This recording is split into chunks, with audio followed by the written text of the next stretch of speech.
हमारे कांग्रेस चुनाव घोषणा पत्र जारी करने के मौके पर कांग्रेस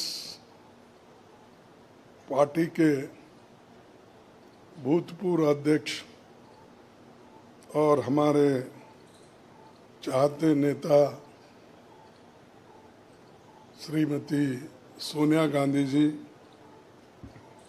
और भूतपूर्व अध्यक्ष श्री राहुल गांधी जी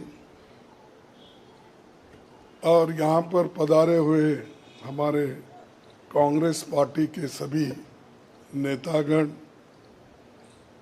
और खासकर इस जो घोषणा पत्र को तैयार किए श्री पीसी चिदम्बरम जी, केसी वेणुगोपाल जी और सारे वर्किंग कमेटी के मेंबर्स, मीडिया के मेरे दोस्तों, आज मुझे ये भी याद करना है कि बाबू जगजीवन राम का जन्मदिन भी है और जो बाबू जगजीवन राम हमारे पार्टी में बहुत साल तक 1947 से लेकर 1984 तक वो इस पार्टी में रह के काम किए। फिर जो कुछ उनका कंट्रीब्यूशन था, बड़ा कंट्रीब्यूशन मिनिस्ट्री में उन्होंने किया। ऐसे दिन आज हम ये घोषणा पत्र गरीबों के लिए हम अर्पित कर रहे हैं। आज भारतीय राष्ट्रीय कांग्रेस के 2024 के लोकसभा चुनाव का घोषणा पत्र जारी किया जा रहा है। इस मौके पर मैं आप सभी का स्वागत करते हुए 22 दिसंबर 2023 को जो चिदम्बरम जी की अध्यक्षता में 16 सदस्यीय कांग्रेस मैनिफेस्टो कमेटी बनी थी और 19 मार्च को CWC ने इसे मंजूरी दी थी। व्यापक जनभागीदारी और संपर्क के बाद हमारा घोषणा पत्र बना है। इसके लिए वेबसाइट आवाज भारत की बनी, जिस पर भी काफ़ी सुझाव मिले। हमारा ये घोषणा पत्र देश के राजनीतिक इतिहास में न्याय के दस्तावेज के रूप में याद किया जाएगा।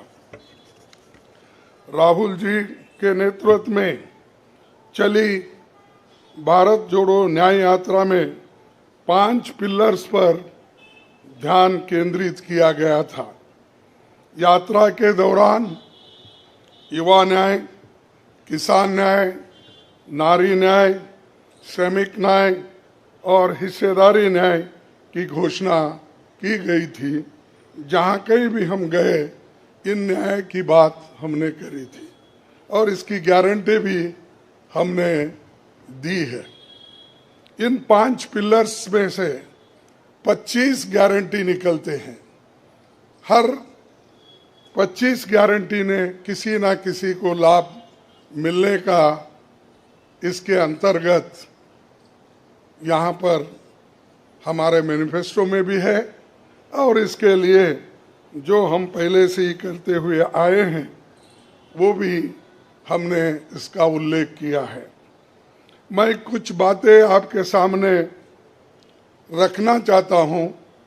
खासकर युवा न्याय के तहत हर शिक्षित युवा की पहली नौकरी अप्रेंटिसशिप के साथ पक्की हो जाए, ऐसी एक गारंटी हम दे रहे हैं और उसके लिए हम 1 लाख रुपए उसके लिए हम एक अप्रेंटिसशिप कोर्स करने वालों को खर्च करेंगे। और इससे ये फायदा होगा, किसी ना किसी जगह उसको पक्की नौकरी मिलेगी, क्योंकि ये स्किल डेवलपमेंट के तहत और बहुत से इंडस्ट्रीज में इनको काम मिलेगा। नारी न्याय के तहत गरीब परिवार की महिला को सालाना 1 लाख की मदद देंगे। कोई तालियां नहीं बजा रहे, क्या बात है? गरीब परिवार की महिला को सालाना 1 लाख की मदद देंगे। और किसान न्याय के तहत किसानों की कर्ज माफी और एमएसपी कानून की गारंटी भी हम देंगे। और श्रमिक न्याय, इसके तहत मनरेगा में भी 400 रुपए, ये न्यूनतम कम से कम 400 रुपए मजदूरी दिया जाएगा।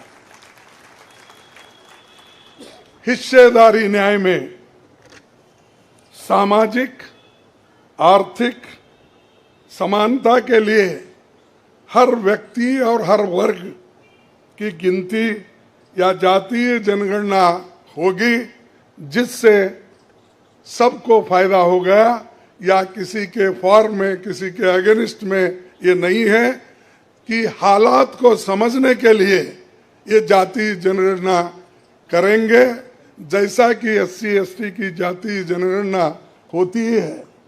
और वैसा ही जो पिछड़े लोग हैं और भी ये अपर कास्ट में भी गरीब लोग हैं, सबकी हालत क्या है ये जानने के लिए हम जातीय जनगणना कराएंगे और इसका फायदा हर वर्ग को मिलेगा। हमारे घोषणा पत्र में संवैधानिक न्याय, कॉन्स्टिट्यूशनल जस्टिस खंड में लोकतंत्र बचाओ, भय से मुक्ति से लेकर मीडिया, न्यायपालिका आजादी, भ्रष्टाचार के खिलाफ मुहिम जैसे मुद्दे, कला संस्कृति जैसे विषय भी है। आर्थिक न्याय, इकोनॉमिक जस्टिस खंड में आर्थिक नीतियों, बेरोजगारी, टैक्सेशन और टैक्स रिफॉर्म्स, ये सारी चीजें उसमें हम लाएंगे। इंडस्ट्री और इंफ्रास्ट्रक्चर पर ठोस काम हम करेंगे।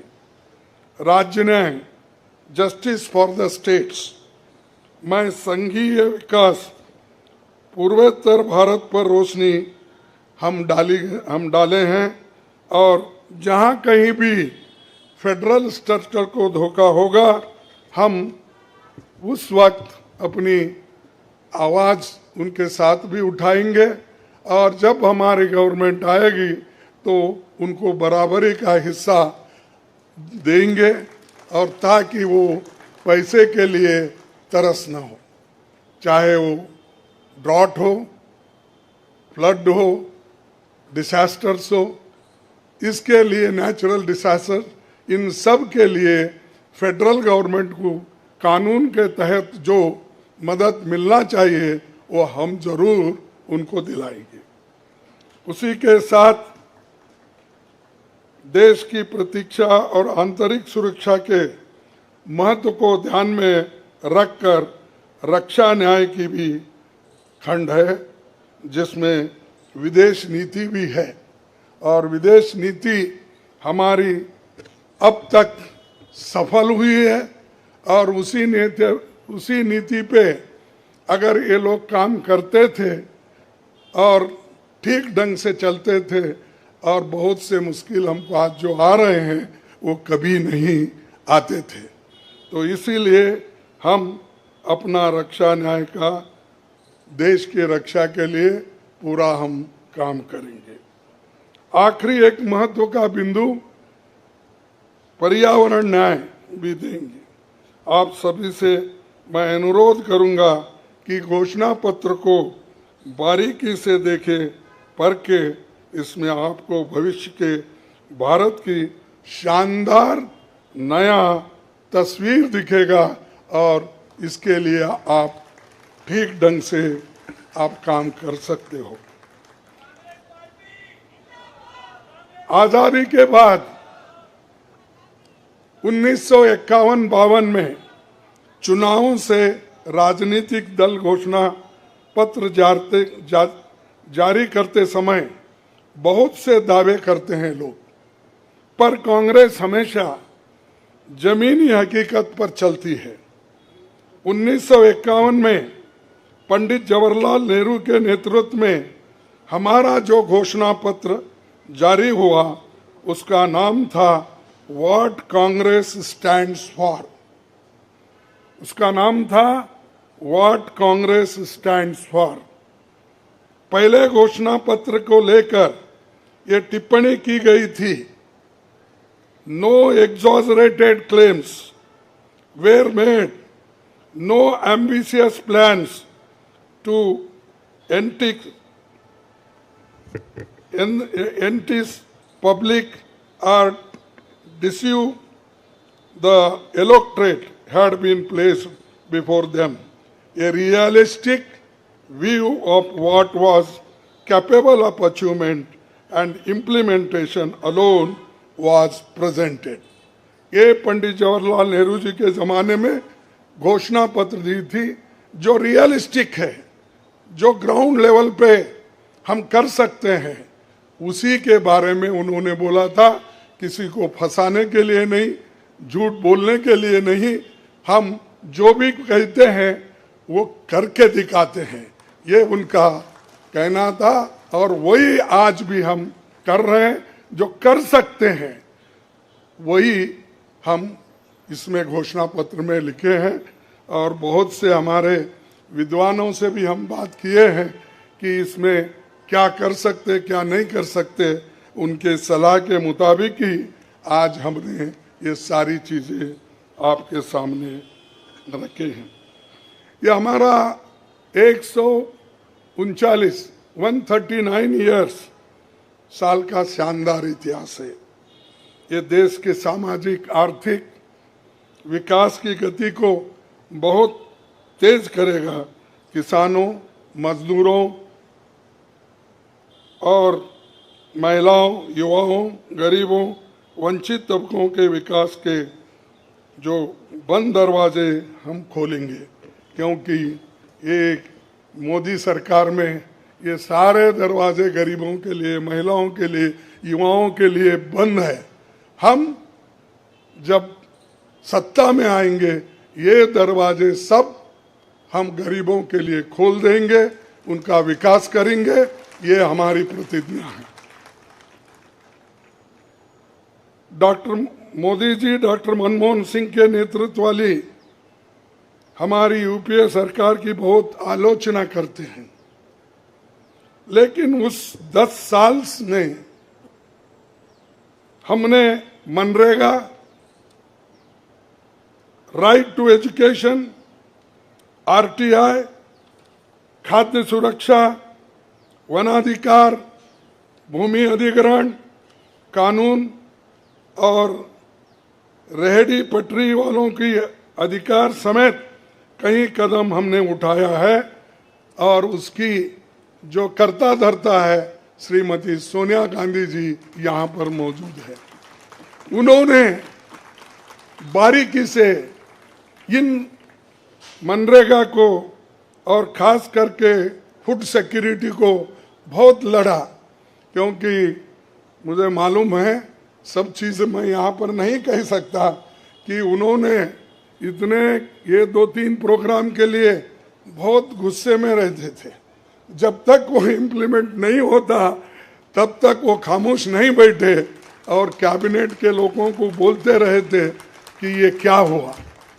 जब हुआ तब वो भी खुशी मना लिए और हम भी लोग बोले कि भाई ठीक हो गया। और जब बाहर इसका गया कि जो ये मनरेगा का, फूड सिक्योरिटी का और कंपलसरी एजुकेशन का ये जो संदेश बाहर गया, तब लोग सभी खुश होने लगे, सभी बोलने लगे ये बहुत अच्छा यूपीए गवर्नमेंट ने किया, सोनिया गांधी जी ने किया। ये बात बाहर आ गई। इसीलिए ये हमारा जो पहले से गरीबों के लिए वायदे थे वो हम पूरे करेंगे। मोदी जी 10 सालों में इसके मुकाबले का एक काम भी नहीं कर सके। आप बताइए कौन सी ऐसी बड़ी फैक्ट्री जो एम्प्लॉयमेंट क्रिएट कर सकती है, जो नेहरू जी के जमाने में बने वैसे कोई एक बड़े बड़े काम उन्होंने किया है। जिस देश में एक सुई नहीं बनती थी उस देश में पंडित जवाहरलाल नेहरू, इंदिरा गांधी जी ने रॉकेट बनाकर उड़ा कर दिखाया और बहुत से जो साइंटिफिक योजनाएं थी हमने बनाए। अब मोदी जी के जमाने में तो गालियां देने का छोड़ के दूसरा तो मैं नहीं सुना, और उसके अगर कोई छुपे हुए काम है तो मेरे को बताओ ताकि मैं भी उसकी प्रशंसा करूंगा। लेकिन आज हम गारंटी जो भी दे रहे हैं हम चंद स्टेट में करके दिखाए हैं। हिमाचल में करके दिखाए, कर्नाटक में करके दिखाए, तेलंगाना में करके दिखाए, जहाँ कहीं भी हमारी सरकार है, और राजस्थान में भी हमने कई नई चीजें की, वहाँ भी करके दिखाए। तो ये हम जो कहते हैं, मैं पहले ही कहा, वो हम करते हैं और हम डरते नहीं करने के लिए। हमारा कितना भी नुकसान हो लेकिन गरीबों के लिए हम करते रहते हैं। ये हमारा पहले से कार्यक्रम है। और मैं चंद बातें इस मौके पर, थोड़ी देर हो गई तो क्षमा चाहता हूं, मैं चंद बातें आपके सामने रखना जरूरी समझता हूं। और आज क्या हो रहा है, विपक्षी नेताओं को जेल में बंद किया जा रहा है। चुनाव में सबको समान अवसर नहीं है और कई मुकदमे एक के ऊपर एक, छोटी छोटी, और हमारे पार्टी के ऊपर इतना बड़ा जुल्म किया और इतने हमारे को पेनल्टीज डाले। 3,567 करोड़ रुपए का हमारे ऊपर उन्होंने पेनल्टी डाली। क्या ये लेवल प्लेइंग ग्राउंड है? और ये हमारे ऊपर आज हो रहा, कल मीडिया के ऊपर होगा, मीडिया हाउसेस के ऊपर होगा, सबके ऊपर होगा। तो इसीलिए इसको, इस देश के डेमोक्रेसी को बचाना है, संविधान को बचाना है। इसीलिए हम सब लोग, देश के लोग एक होना चाहिए और लड़ना चाहिए। और जो ऑटोक्रेटिक मोदी साहब है उनको हटाना चाहिए। ये मेरा आपसे विनती है। जब तक आप ये काम नहीं करेंगे तब तक हम सिर्फ बातों से नहीं होगा। आप लोग घर घर जाके, और हमारी गारंटी कार्ड जो है, इन गारंटी कार्डों को घर घर तक पहुंचाने का काम हमारे कार्यकर्ता करें। जब तक आप घर घर नहीं जाएंगे, वोटर से नहीं मिलेंगे, कुछ भी होने वाला नहीं है। सिर्फ स्लोगन से या मेरे भाषण से कुछ बदलाव होने वाला नहीं। बदलाव होगा तुम जनता से जब मिलेंगे, घर घर जाएंगे, महिलाओं से मिलेंगे, युवाओं से मिलेंगे, और जितने भी हमारे पेरेंट्स हैं, बड़े हैं, उनसे मिलके, किसानों से मिलके आप लोग काम करेंगे, तभी हम कुछ हासिल कर पाएंगे। तो इसीलिए मैं आपसे विनती करूंगा, ये काम हमारा आप करेंगे और इस ऑटोक्रेटिक सरकार को हटाने के लिए आप काम करते रहेंगे। अब बीजेपी का तो ऐसा है, चंदा दो धंधा लो, चंदा दो धंधा लो, कॉन्ट्रैक्ट लो, पैसे दो। तो उन्होंने काम किया और वो कहते हैं कि भ्रष्टाचार मिटाऊंगा। अरे भाई, 25 लोग हमारे बड़े बड़े नेताओं को आपने लिया और 25 नेताओं में 2 को तो एक पूरा एक्सोनरेट किया और 23 लोगों को फिर उनको भी एक्सोनरेट किया। अरे शाह साहब के वॉशिंग मशीन में इतने लोग जो भी जा रहे हैं क्लीन होके आ रहे हैं, और भ्रष्ट लोग तुम्हारे साथ है, बदनाम हमको कर रहे हैं। मेरे पास तो नहीं है ना, मेरे पास जब तक थे तो आपने बोला वो भ्रष्ट है, फिर आप वो क्लीन कैसा हो गए, प्रामाणिक कैसा हो गए, ठीक कैसा हो गए? तो ये खुद ही इधर डराते हैं, उधर सब चोरों को लेते हैं। तो ये मेरा कहना है।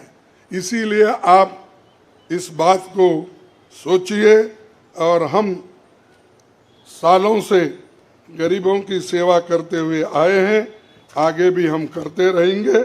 और जितने भी उन्होंने काम किया, मैं यहाँ गिनता नहीं, क्योंकि रेलवे में क्या किया, इन्फ्लेशन का क्या किया, अनएम्प्लॉयमेंट का क्या किया, ये सारे अगर बोलते कहूँ तो आप भी थक जाएंगे। तो इसीलिए मैं ज़्यादा नहीं बोलता, आप सबको मालूम है, और हमारे पूरे इलेक्शन मैनिफेस्टो में वो चीज़ वहाँ पर है। इसीलिए आप तमाम को मैं धन्यवाद अर्पित करता हूँ कि आप ऐसे वक्त जो हमको साथ दे रहे हैं, जिस वक्त लोग डर डर के चंद लोग भाग जा रहे हैं। वो डरने वाले कौन है? जो आदमी कुछ चोरी करता है वही डरता है। जो आदमी ठीक है, अपने उसूलों पे खड़ा है, उसको कोई नहीं डराता। अगर डराएगा तो भी वो उसूलों पे ठहरे हुए लोग डरेंगे नहीं। तो इसीलिए हम लोग डरने वाले नहीं। हमारे नेता श्रीमती सोनिया गांधी जी, राहुल गांधी जी, डर उनमें नहीं है, और डर का नाम भी नहीं है, और डर ये शब्द उनके पास नजदीक आता नहीं। वो डर सिर्फ मोदी को है, क्योंकि वो हमारे लोगों को ले लेके 400 पार बोलते फिर रहा है। अरे मणिपुर जैसे एरिया में नहीं जा सके, देश में विदेश में 14 फेरियां लगाए, देश में इलेक्शन का प्रचार सरकारी फंड से किया गया, सरकारी वैन से किया गया, लेकिन मणिपुर वो देखे नहीं। क्यों नहीं गए भाई? आपकी तो 56 इंच की छाती है, आपको डर कुछ भी नहीं है। हाँ, आप जा सकते हैं, लेकिन वहां हमारे नेता राहुल गांधी जी जा सकते हैं लोगों के साथ, आप क्यों नहीं जा सकते? क्योंकि आपको डर है, और डरने वाला आदमी देश की भलाई कभी नहीं करता। बाय चांस आया, अब आगे लोग उसको देखेंगे, और आप भी मजबूती के साथ हमारे साथ खड़े होंगे। इतना ही कहते हुए मेरे 4 शब्द को समाप्त करता हूं। जय हिंद। सबसे पहले ये समझना होगा कि हिंदुस्तान के राजनीतिक स्ट्रक्चर में हो क्या रहा है। आरएसएस ने और बीजेपी ने, और खासतौर से नरेंद्र मोदी जी ने जो स्ट्रैटेजी बनाई है, उसका फाउंडेशन क्या है, उसकी नींव क्या है, सबसे पहले यह समझना है। नरेंद्र मोदी जी ने जैसे अदानी जी की मोनोपोली है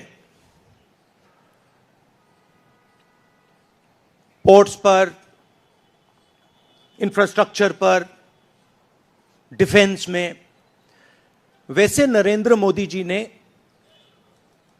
पॉलिटिकल फाइनेंस की मोनोपोली बनाई है। कैसे बनाई है? ED, CBI, income tax department का प्रयोग करके। अगर आप बॉन्ड स्कीम्स को देखें तो उसमें साफ दिख जाता है कि नरेंद्र मोदी जी ने, बीजेपी ने एक प्रकार से पॉलिटिकल फंडिंग एक्सटॉर्शन से, धमकी से, प्रेशर से बनाई है। खड़गे जी ने कहा जो भी भ्रष्ट हैं वो सब बीजेपी में जा रहे हैं। उसका कारण है क्योंकि नरेंद्र मोदी जी चाहते हैं कि पॉलिटिकल फाइनेंस की मोनोपोली उनके हाथों में हो। अब हमारे बैंक अकाउंट बंद कर दिए, हमारे पास ओरिजिनल रास्ता जो था वही हमारा रास्ता है। हम जनता के साथ जाकर मिलकर उनके लिए लड़ते हैं। ये जो मैनिफेस्टो बना है, ये मैनिफेस्टो कांग्रेस पार्टी ने नहीं बनाया है। ये मैनिफेस्टो हिंदुस्तान की जनता ने बनाया है। हमने सिर्फ इसको लिखा है, ठीक है, और हमने सिर्फ इसको लिखा है। जो किसानों ने हमें बताया, खारगे जी को बताया, मुझे बताया, बाकी नेताओं को बताया, वो हमने लिखा है। चाहे वो रोजगार की बात हो, चाहे वो कॉन्ट्रैक्ट लेबर की बात हो, हजारों लोगों से बात करके हमने ये हिंदुस्तान की आवाज है, ये लिखी है। मगर जो राजनीति में आज हो रहा है वो क्लियर है कि सब पार्टीज को नरेंद्र मोदी, ईडी, सीबीआई, इन इंस्टीट्यूशंस को कैप्चर करके फाइनेंशियली मोनोपोली बना रहे हैं अपनी। और चुनाव के बाद रियलिटी है कि ये जो फाइनेंशियल मोनोपोली बड़ी इंटरेस्टिंग चीज है, क्योंकि सारा इंफॉर्मेशन, सारा का सारा इंफॉर्मेशन, किससे एक्सटॉर्शन किया है, किसको कॉन्ट्रैक्ट दिया है, कॉन्ट्रैक्ट देने के बाद उसने कितना पैसा दिया है, वो पूरी ब्लूप्रिंट, पूरी की पूरी ब्लूप्रिंट इलेक्टोरल बॉन्ड्स में लिखी हुई है। तो नरेंद्र मोदी जी ने आज नहीं तो कल ऑपोजिशन को पूरी chargesheet, proof sheet electoral bonds के थ्रू पकड़ा दी है। तो इसीलिए थोड़ा टेरर हो रहा है उनको, इसीलिए नंबर निकला है 400 पार। इसलिए ये महाराष्ट्र में हमारे नेता ले जा रहे हैं, हरियाणा में सब जगह हमारे नेता ले जा रहे हैं, क्योंकि इनको लग रहा है कि भैया अगर 400 पार नहीं 180 हो गई, 160 हो गई, 140 हो गई तो नैया पार हो जाएगी। Thank you. पहुंच गया है, हिंदुस्तान के सारे इंस्टीट्यूशंस उनके हाथ में हैं, पॉलिटिकल फाइनेंस की मोनोपोली उनके हाथ में है। CBI, ED, income tax, EC, ये सारे के सारे बीजेपी के हाथ में है, बीजेपी के कंट्रोल में है। तो जैसे मैंने अपने भाषण में कहा, cricket match is a rigged match. Cricket match is not a fair match.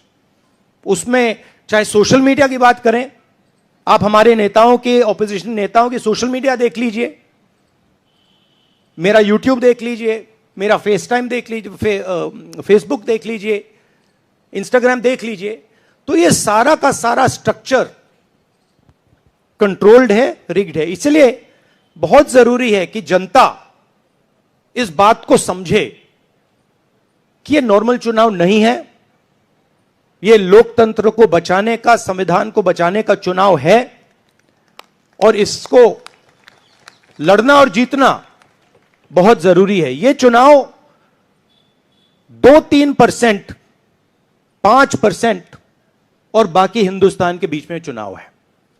और जो बाकी हिंदुस्तान चाहता है वो इस मैनिफेस्टो में है, और जो 2% चाहता है, जो अदानी जी चाहते हैं, वो आप उनका मैनिफेस्टो देख लीजिए, आपको पता लग जाएगा। उसमें उनकी रिक्वेस्ट लिस्ट पूरी की पूरी आपको मिल जाएगी। Thank you. आखिरी सवाल कुमार विक्रांत सिंह।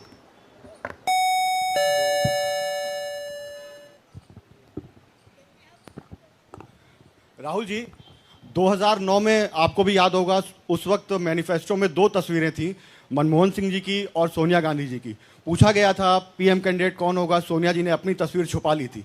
आज 2 तस्वीरें हैं, राहुल गांधी जी की और खड़गे जी की। कोई तस्वीर छुपाएंगे, कोई दिखाएंगे?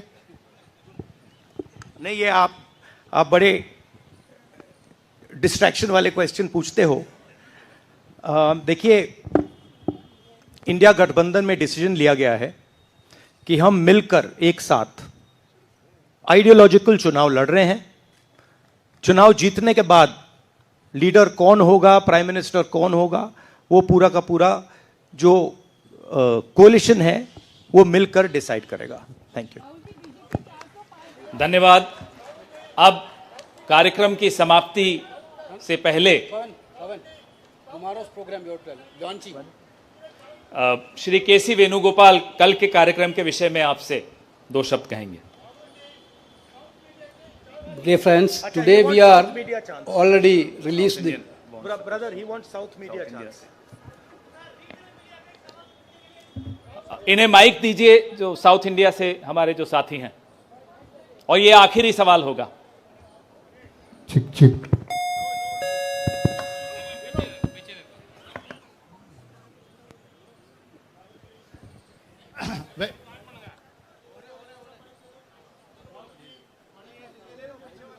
Vanakkam. South India's mic is not on, brother. But you have a very strong voice. You can speak without the mic. Sir, Vanakkam. Vanakkam. Venkatraman from Dinamalar from Tamil Nadu. Advance congratulations to the Congress party, which was due to this serious campaign by the DMK party and Congress leaders. You are going to get 10 out of 10 seats from Tamil Nadu in the forthcoming parliament election. Do you think the same trend will you expect from the across the country? Well, you know, I'm not a soothsayer. Unlike many political commentators, I can't predict the future. But what I'm confident of is that this is a much closer election than is being propagated by the media. It is a close election, and we are going to fight an excellent election, and we are going to win the election. Thank you. Please do remember one thing.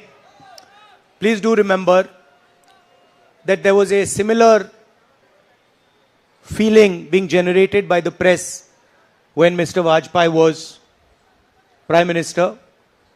There was the India Shining campaign. So we have a similar idea being propagated. India Shining with 2-3 new dimensions. International dimension, all sorts of new dimensions. Full support by the monopolists in the country. But do remember what happened to the India Shining campaign, and do remember who won that campaign. Thank you.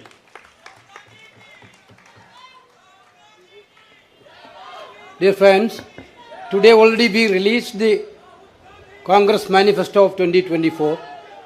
Tomorrow in 2 places we are launching the manifesto with huge rallies. One is in Jaipur. Tomorrow morning the manifesto launching will take place in Jaipur, and second rally of launching the manifesto will take place in Telangana, Hyderabad in the evening. There were 2 programs tomorrow. One is in Rajasthan, one is in Telangana for launching the manifesto. I once again thanking all of you for participating in this event. Thank you Venugopal ji. अब सेवा दल के साथियों से आग्रह है कि वो राष्ट्रगान शुरू करें.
समाचार यूट्यूब चैनल सब्सक्राइब नहीं की है तो कृपया सब्सक्राइब करें ताकि देश व दुनिया की हर खबर आपको मिलती रहे। धन्यवाद।